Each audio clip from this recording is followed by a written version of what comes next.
suis Sylvie Meunier.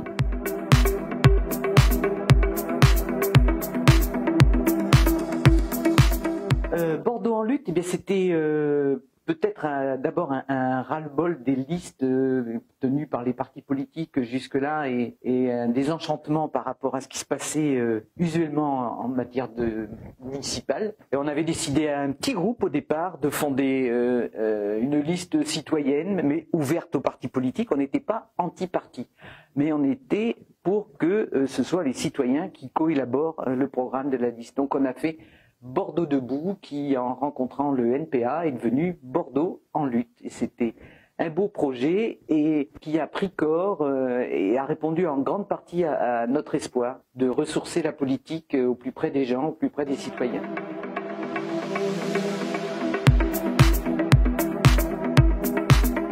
Ben, la preuve que oui, je dirais, on fait un petit peu parler de nous. L'idée, c'est pas de faire le buzz, l'idée, c'est d'être utile aux gens. Et alors, bien sûr, il y a la flopée de dossiers qui passent en conseil municipal sur lesquels on n'a pas toujours prise, mais il y a les batailles que nous avons relayées sur notre liste. Nous avons été portés par des mouvements féministes, par des mouvements qui luttent contre l'exclusion, des mouvements qui défendent les migrants, des mouvements, des associations écologistes qui veulent qu'on arrête de se payer de mots sur ces questions-là. Eh bien, on a pu, sur quelques sujets au moins, faire entendre un autre son de cloche et faire entendre la parole des gens, oui.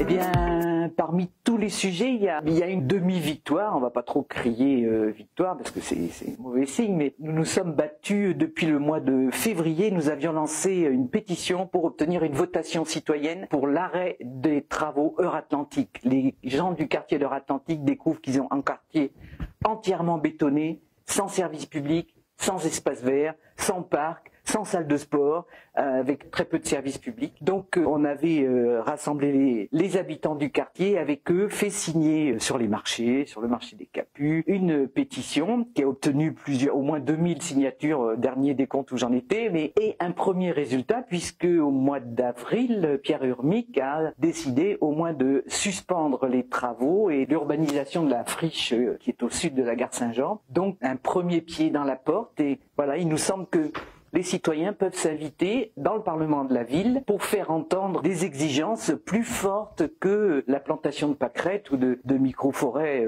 sur un petit coin de trottoir, même si c'est important d'avoir des arbres, mais ça ne remplace pas tout ce qu'on abat d'ailleurs par ailleurs, sur la Cube encore, et ça ne remplace pas une véritable politique au service des gens et de l'écologie qui est la plus près d'eux.